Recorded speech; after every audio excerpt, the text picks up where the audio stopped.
I almost didn't make a video on this just because of how elementary the things I intend to go over are. But most men are absolutely lost when it comes to this. And in all honesty, I don't know why, given how much men complain about marriage, men still get married. Have you noticed this? It's as though being able to complain about marriage is a badge of honor. It's to the point where I truly believe married men are masochists. Yeah, they're masochists. Let me just break down exactly what I believe is going on in the minds of these men.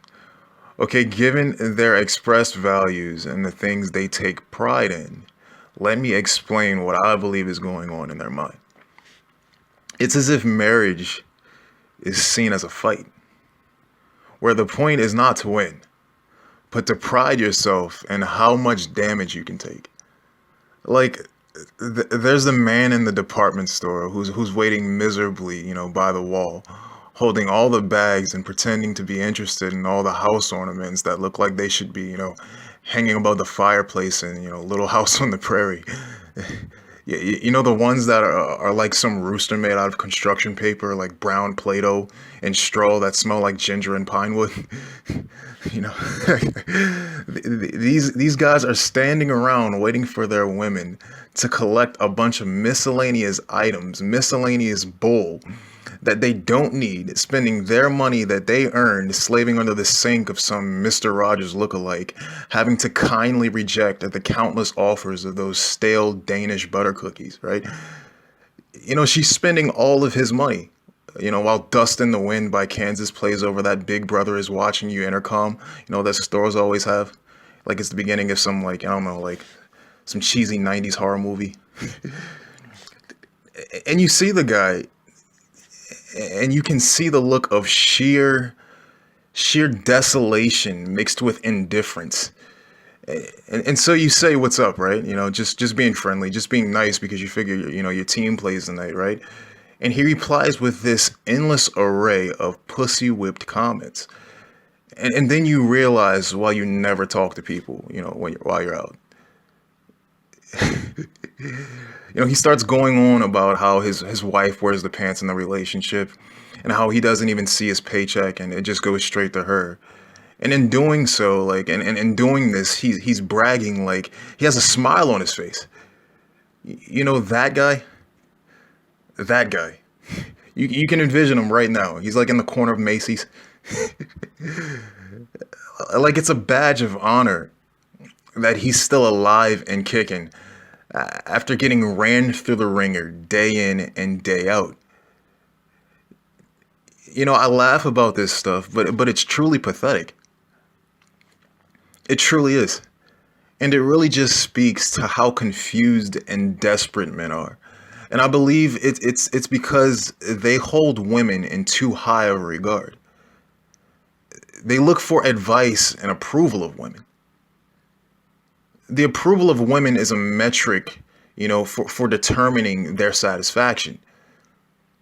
Look, I've worked in retail, right? So I've seen these type of women I'm talking about. I've seen them stroll in at about 12 noon, in their luxury mid-size SUVs and pick up the most useless, trashy items and do so as if it was their day job, their life purpose, to somehow squander every dollar their husband makes on useless household junk and apparel. And what really bothered me, what really bothered me was when they'd be fumbling through merchandise and they knock stuff down. Like, dude, you do nothing but spend someone else's money all day. You can at least limit your footprint of annoyance by not knocking stuff down. Like, it's one thing to be useless. It's another thing to be like useless and in the way, Like, go watch Martha Stewart or something and get ideas for your 3-layer lasagna you keep talking about, right? For your non-Jewish son's bar mitzvah, because that's the thing nowadays. All pretentious middle-aged women with nothing to do want to be Jewish. Jewish life coaches, who help people find their innermost sanctity through herbal smoothie detox and yoga. Because it's cool to be a life coach with, no clients nowadays. And the thing is, like, I shouldn't be ranting and making fun of this stuff, but look, when you get advice from women, there's sensible reasons as to why the advice doesn't work. If you hadn't been able to see that by now, you can find information about practically anything on earth right now. But when it comes to women, that's one of the only vague areas, if you haven't noticed this. I mean, think about it. There's a class on just about everything, but there's no class on understanding women. From the time you're young, there's no class on understanding women. Most men's fathers don't even teach them the truth about women, much less even teach them at all about women. So there's an idealistic part of me that's eager to set the record straight, but there's also a realistic part of me that says, stop trying to change the world, and realizes that, I'm not the arbiter of truth by far. I just don't hold the truth in my hand. So, I mean, like I said, in my last video, the things I'm telling you, I try to make them as objective as possible, but there's a lot of subjectivity in them.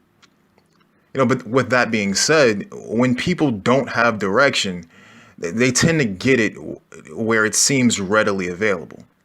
And there's typically no vetting of the source, that is at all intensive or effective. So it's easy to see just how men's collective knowledge of women is so faulty as to have men consulting the problem for solutions to the problem. With the exception of artificial intelligence, if the problem knew how to fix itself, there wouldn't be a problem. There wouldn't be a problem to begin with. So in all honesty, women are not, they're not complex creatures. And by that, I mean, they're not difficult to understand. The whole, pickup artist thing is weird. It's very weird, as a matter of fact, almost predatory weird. And it's mostly just dudes who play the numbers game and attribute its success to some weird system they've made up, to first sell you on the fact that biology somehow skipped over you when it decided to make, women innately attracted to men. And to secondly, get you to buy into their system that apparently no man, it's based on like no man no man knows about this system, as if they have the first system that's proven effective on getting women. It just completely ignores the fact that cavemen, and every man after them, managed to get so much pussy that they grew humanity, from I don't even know how many people there were, but to 7 billion people without courses, books, or conferences on, negging social proof and socially social Sagittarian pseudo-sardonic masturbationism, or whatever concept they can make up that sounds official and worthy of the Benjamins. It's all bull. Like, nobody is teaching men how to understand women. And so men go to women for that advice. Regardless, women will never give you effective advice on dealing with them. They can't even deal with themselves. Honestly, I don't believe they're trying. I don't believe they're trying to mislead or misguide you. Even though they're masters of deception, I truly don't believe that women are trying to mislead or misguide you. I just know that their input is of no avail because their way of thinking is what puzzled you to begin with. So logically, if the way they think has puzzled you, wouldn't subjecting yourself to more of the same way of thinking only cause you to become even more puzzled?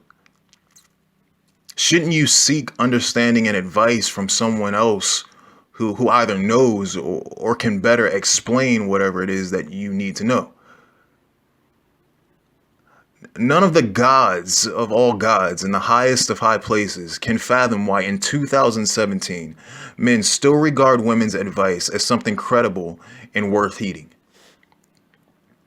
It's as if with every damning divorce, men become more fixated on the concept of marriage.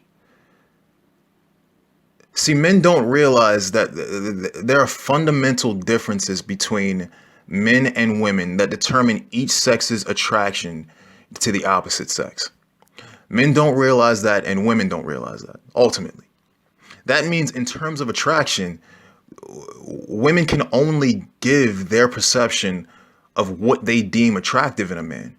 But even then, only to the extent that they can even comprehend the basis of their attraction, which most don't. So not only are they giving you, irrelevant information, they don't even understand the subject on which the information they're giving you is based. But it works, vice versa as well. Men do the same thing. What do men tell women when women ask, how do they get a boyfriend or something like that? They almost always say, go approach some guys, because men, they know just how, sexually open men are, and thus willing to court and penetrate just about any moderately attractive female that shows the slightest bit of interest. However, this advice is in contention with a woman's biological objectives. Women value long-term provision and protection more than men value short-lived sexual relationships, okay? And the man, although he may be willing to have sex or willing to have sex with her, is not likely to wife a woman who appears to be, aggressive or hyperactive in her pursuit of men, because promiscuous women simply aren't wife material. Now, I would venture to say that the nature of women is such that, very few women are actually wife material. But as it pertains to choosing the best of the worst selection, men have yet to completely give up the standard of a quote unquote not turning a hoe into a housewife. So you can see why this advice would certainly gain a woman in the short run, certainly gain a man in the short run, but prevent her from getting a man in the long run. And consequently, women tend to not, apply this advice because their values as women who seek protection and provision aren't in line with men's values who seek fertility, of course, with respect to biology. But not only is women's advice to men completely one-sided, you have to take into account, the fact that assuming the man is seeking advice from is not in his family, in a world, again, as I've previously stated in other videos, especially my last video on romantic love, in a world full of scarcity, why should she give you valuable advice, assuming you're an average to high quality male, that would enable you to run off and, offer resources to another woman? If a woman is asking you for that kind of advice, number one, you're in the friend zone. And number two, if you try to avoid women like I do, they generally won't become amiable enough with you to ask you for something like that. But nevertheless, what would your response be? If you did give her genuine advice, you would do so, extemporaneously or even lackadaisically, if you will, as you likely wouldn't be too thrilled at a female asking you, at a female you desired, essentially asking you, how do I not get with you? She's asking you for advice on how to get with another guy. All you'd hear is, okay, she wants advice on how to not get with me. And the thing is, even if she wasn't particularly your type, considering scarcity, the sheer fact that she's attempting to pull away from you rather than pursue you would cause you, even if you're rather uninterested, it would cause you to gain some sort of interest. Have you ever seen two kids playing tag? And when who's it hasn't yet been established, the one who abruptly starts running after people naturally repels everyone else. But if that same kid were to start running away from people, it would trigger someone to start chasing them. It's the same thing with animals, really. If you see a bear 100 feet out and you run up on the bear, like some deranged maniac, the bear, given normal circumstances, will run away. But if you lock eyes with that bear and start running away as if, you're scared, the bear, even if it doesn't necessarily feel threatened or isn't particularly hungry, under normal circumstances, it'll start to chase you. It's just natural. And so the easiest way to get someone to want something is to not make it available to them, assuming said thing isn't completely undesirable. It's why people want Lamborghinis, for example. Lamborghini doesn't sell a V12 and a sleek look. It sells scarcity. People buy Lamborghinis because not many other people have them. That's why these name brand companies have no problem charging unreasonable premiums. Because the second their product is available or able to be obtained by the masses, it loses that high-end perceived value. And so naturally, women really don't want to give men advice on pursuing other women. With the human tendency to fathom the worst possible scenario, all she sees is the qualities of provision and protection being lost, despite how preoccupied she is, with other men. That man is still a prime candidate for her queue, her reservoir, her friend zone of men. And with all this being so, despite explaining and outlining the reasons why women are, incapable of understanding men, and therefore giving advice to men, there will still be a group of obtuse men who will seek women's advice and seek their say-so, thinking that it will somehow lead them to the promised land, if you will, as it pertains to women in relationships. You'll still have the guys standing in the corner of the store with tons of bags in their hand, or waiting by the fitting rooms for their wife to come out with some overpriced dress and ask for his opinion on it. Although both of them know prior to her coming out that there's really only one correct opinion. You'll still have guys who believe that, that incredibly stupid saying that a happy wife equals a happy life. Not realizing that there's nothing he can do to make her happy. As chasing a temporary status, by the very nature of the word temporary, a temporary status acquires you to keep attaining it, and it requires you to maintain the process of attaining it. See, the word temporary implies in the context of time that there will be a definite end. So that promised land, so to speak, it doesn't exist. And if it did, you couldn't get there and rest. The man is in constant pursuit of happiness for his wife. And quite frankly, she's in constant pursuit of happiness for herself. So where does the man fall in? Look, scarcity is the reality in which we live. So you can create a false reality of abundance within, the reality of scarcity, but you'll only realize that your perceived reality doesn't usurp the laws of actual reality. And that in a world of scarcity, you can never have enough. Enough today becomes less and less each day after today. Resources are consumed, things become obsolete, and ultimately reality changes, but not necessarily the laws which define reality, such as scarcity. We live in a finite world. We live in a world where human population growth is infinite, though. Human population growth equals less disposable resources. So do the math, right? A finite cup being filled with an infinite amount of water does what? It either explodes or it overflows. But the common denominator between the two is that entropy is the result. Entropy, the lack of order or predictability, the gradual decline into disorder. There's nothing she can tell you, or rather advise you on, that will equal her long-term happiness.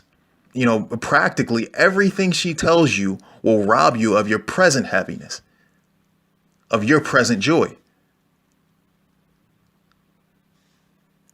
See, when she says, that buying her a Mercedes will make her happy, or when your female coworker tells you that, and, engaging to the woman you're seeing will make her happy. It's every video now, I swear. Why do both of these actions, imply a lack of happiness and an increase in discomfort on your part? Which begs the question, Why is a woman's happiness so strongly dependent on a man's discomfort? And what do I mean by that, right? Yes, you may be good at your job, but no man wants to work literally all day. But how the hell do you think that diamond engagement ring is getting paid for? You. That house? You. It used to be that you were happy with your apartment. You know, you had your dog, you put in your 40 hours and maybe had a side hustle you enjoyed and that promised to turn into a business if you took time to faithfully tend to it. You know, you gave to your favorite charity because you had the extra money left over. You had your nice Mustang or F-150 that didn't break the bank.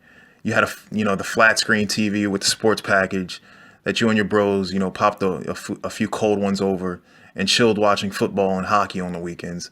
You know, you visited the range, the golf course, or took your, cruiser out, whenever you wanted, to the open road or the bar. You cracked some jokes, played a few games of pool, banged some broads, then you just had to go and make a woman happy. So now you have none of that. Fast forward 10 years later, you're in debt, a house with a $450,000 mortgage. You bought a Yukon Denali for the family, 70 grand. That Mercedes GLS for the wife's daytime rendezvous with her friends, another 70 grand. All the debt pushed you to go find a new job you have to commute to. Say hello to your new Ford Fusion. There's another 24 grand. And I'm just talking about, a house and vehicles. And we're already at what? $614,000 in debt. Not to mention expenses such as, house insurance, health insurance, car insurance, gas, electric, water, property tax, internet, cable, food, food, phone, clothing, private school, if applicable. And I'm still leaving out, miscellaneous lifestyle expenses, such as gym memberships, sporting uniforms and gear, church tithes, yoga classes, her daytime shopping habits, And there you stand in the corner of Nordstrom's, toting bag after bag after bag, all just adding on to that, that cumulative debt and that monthly Amex bill, while you boast the biggest smile that you can put on. In all actuality, you're just sulking on the inside, already calculating the overtime you have to put in this week, which means your only you time with your friends, in the basement on football Sunday with some Coors and a nice game of spades. Your only you time, how that just got evaporated because you got to bring home work from the office now. And instead of watching the game, you got to sift through contracts while you hear her upstairs laughing on the phone, laughing with her friends about how cute the new bisexual Italian yoga instructor is. His name's Angelo. All because you took some broad's advice in the office 10 years ago. You went ahead and engaged. 5 years later, you're in your divorce attorney's office wondering how you went from weekends with the guys to this. The advice of women. And I can pretty much wrap this one up on that, I can wrap this video up right there. Don't take women's advice.